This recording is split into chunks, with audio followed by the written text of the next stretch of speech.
Olá, começa agora o Saber Direito Debate. Hoje nós vamos conversar com o advogado e professor de Direito Penal e também Processo Penal, Rogério Cury.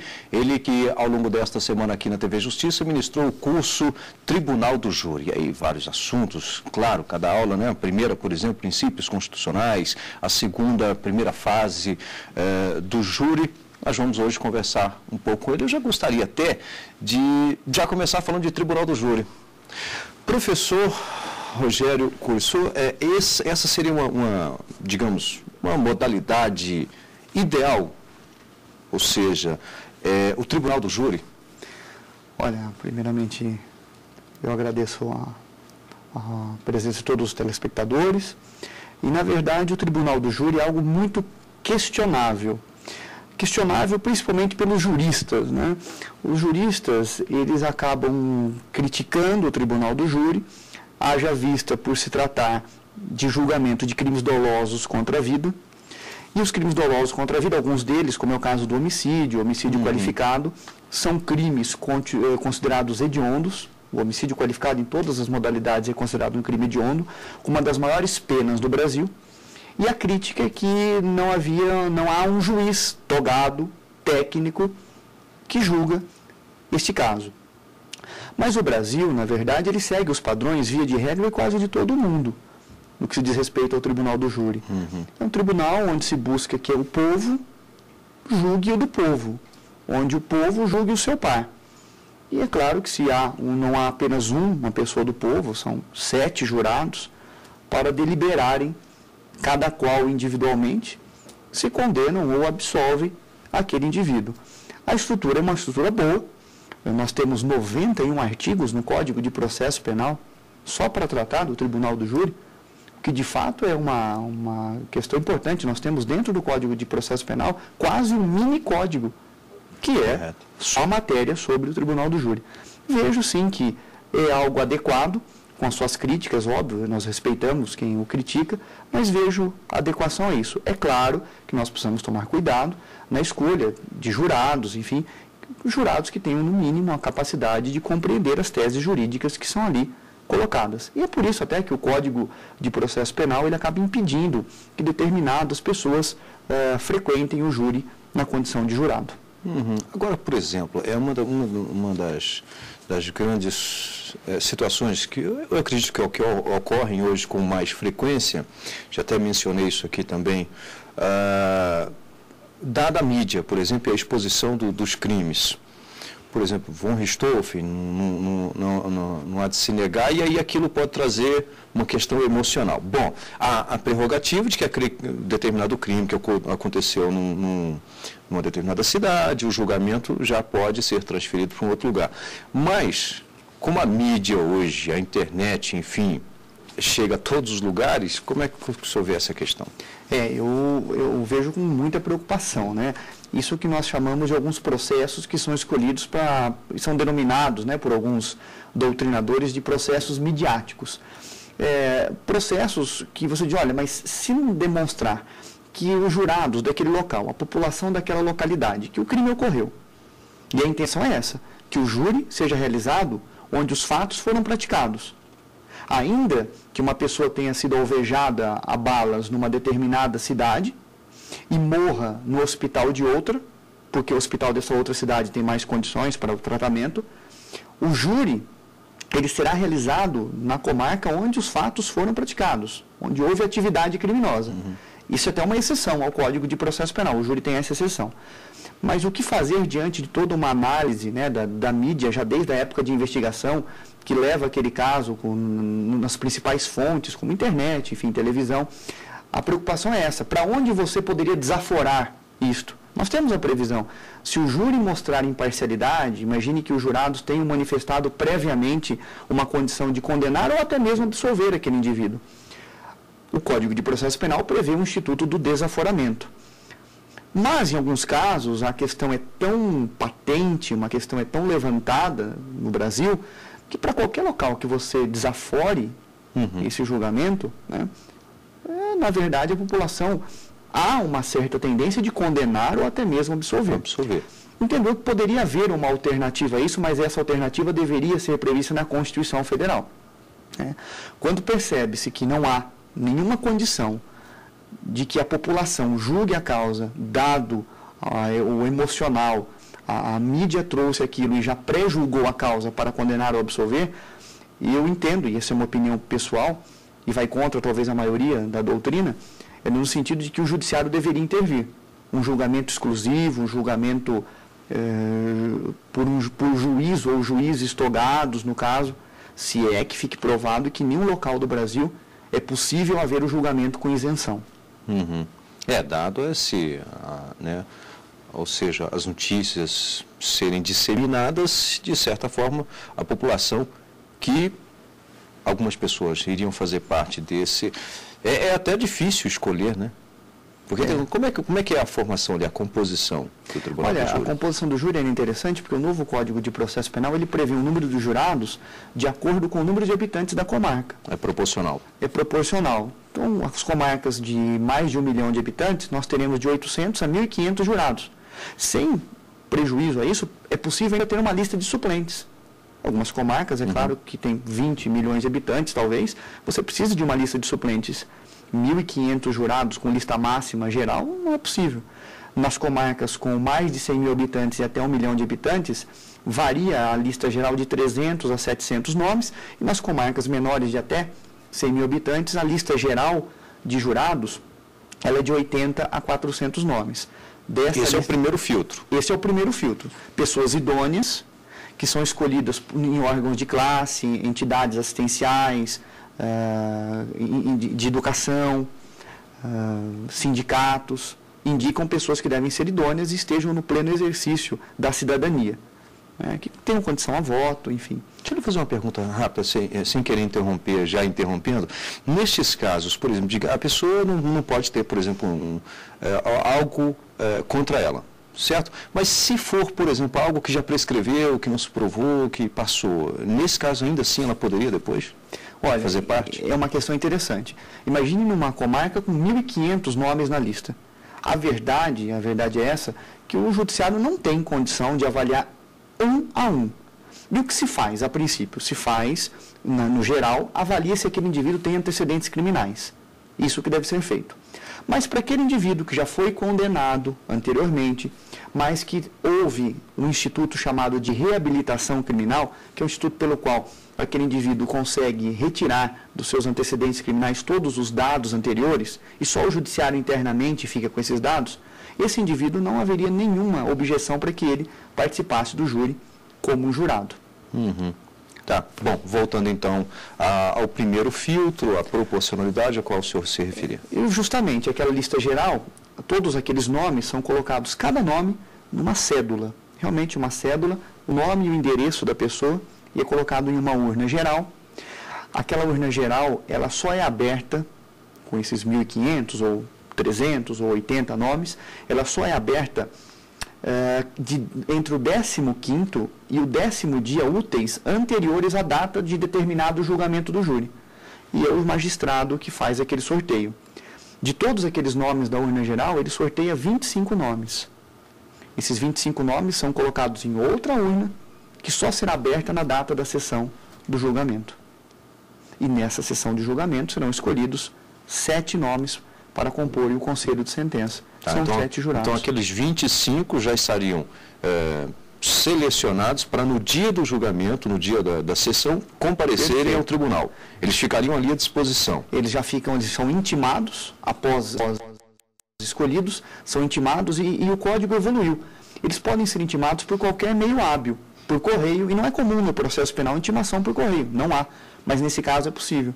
E quando se diz qualquer meio hábil, até um jurado para comparecer no júri, ele pode ser intimado até por e-mail, os meios eletrônicos que nós temos hoje, desde que haja o alcance efetivo de informação que ele deva comparecer no júri em determinada data. E isso é importante porque a falta de comparecimento desse jurado, quando devidamente acarreta a ele, além das penas da lei, talvez por crime, devemos analisar o caso em concreto, mas talvez pode acarretar um crime de desobediência, mas ele também sofre uma multa de 1 a 10 salários mínimos. Isso varia de acordo com a condição econômica desse jurado. Existe alguma forma para que ele não possa, por exemplo, justificar a ausência? Olha, não, há as formas de justificativa, né? Agora, se esse jurado disser eu não vou participar do júri por uma questão religiosa, sim, o Código proíbe. Ah, proíbe? O Código proíbe de fazer isso, né? E o Código diz, Código de Processo Penal, ninguém poderia deixar de participar do júri por questão de etnia, cor, religião. Mas, de certa forma, por exemplo, já tem um posicionamento. Por exemplo, há uma prerrogativa, por exemplo, um exemplo aqui dos próprios ministros da Corte, que eles podem se considerarem impedidos de atuar em determinados julgamentos, né? Ou seja, no Tribunal do Júri também há essa prerrogativa? Não? Sim, há sim. O Código de Processo Penal ele traz uma lista no artigo 457 de todas as pessoas impedidas a funcionar no júri.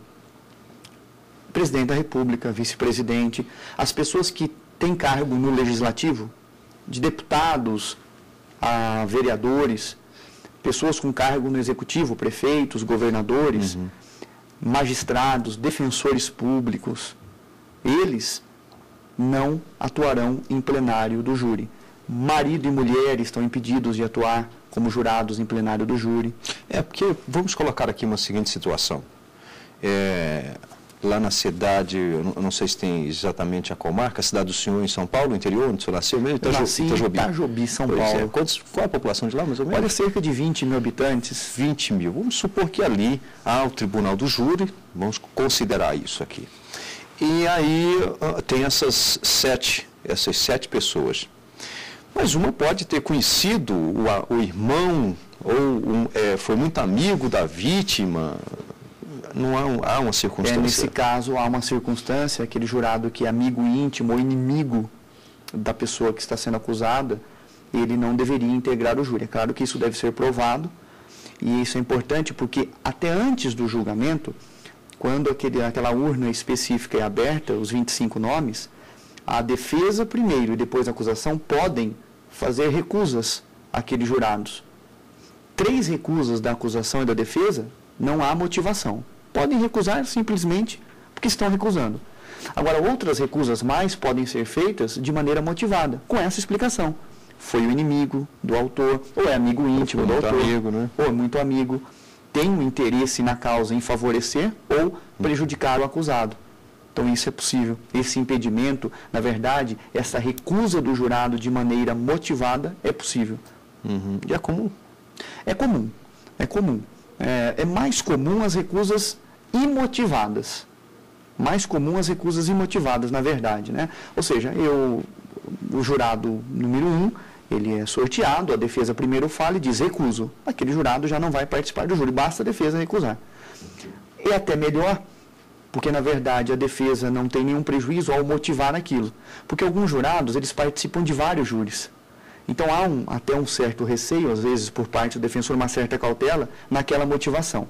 É claro que se a defesa ou a acusação entender que aquele indivíduo será prejudicial à tese dela e julgará a causa com uma certa parcialidade, ele deve motivar, explicar e o juiz presidente vai avaliar esse motivo.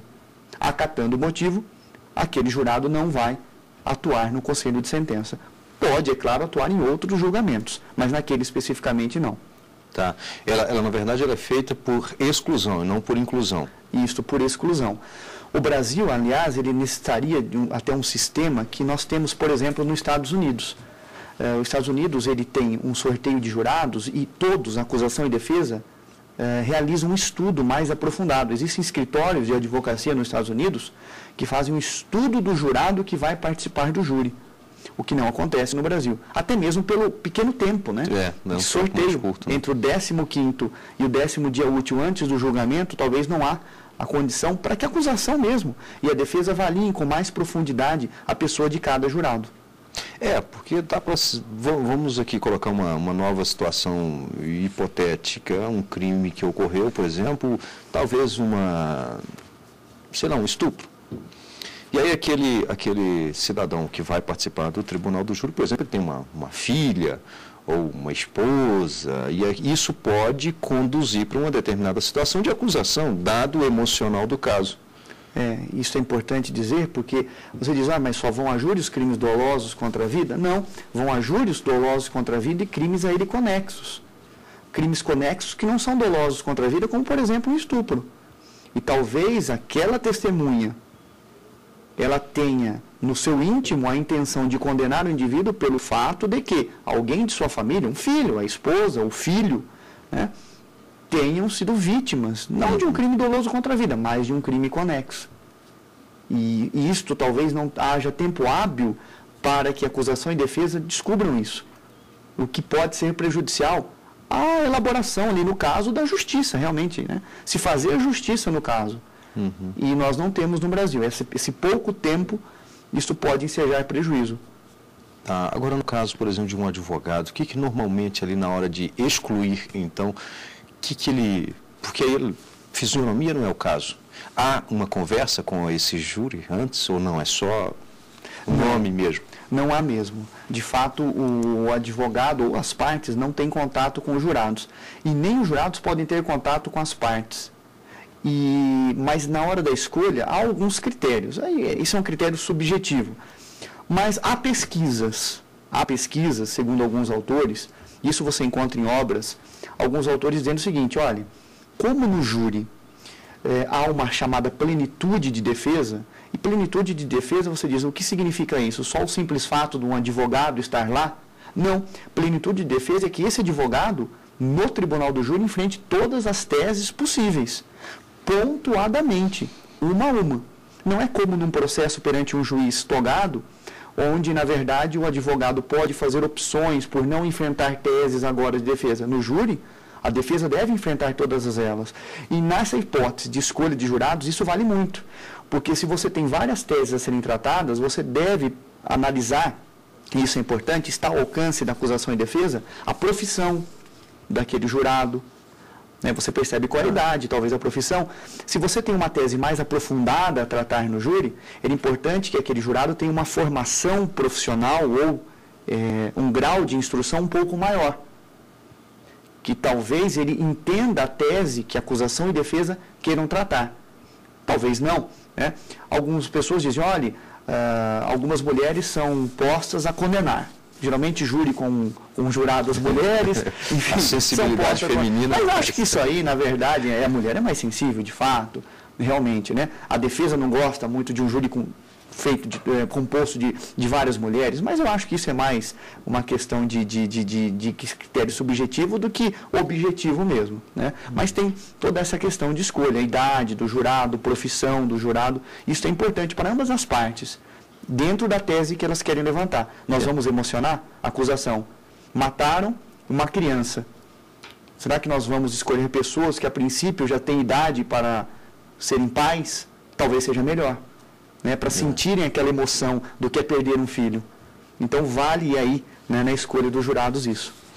Bem, estou conversando aqui no Saber Direito Debate com o professor, o advogado e professor Rogério Cury, ele que esta semana esteve aqui na TV Justiça ministrando o curso justamente sobre o tema que nós já começamos a falar bastante aqui, que é o Tribunal do Júri. Você também pode participar do programa enviando a sua sugestão para o endereço eletrônico saberdireito@stf.jus.br e o programa Saber Direito Debate está disponível no canal da TV Justiça no YouTube, o endereço é www.youtube.com/saberdireitodebate. Nós vamos agora a um rápido intervalo, em seguida estaremos de volta. Até já.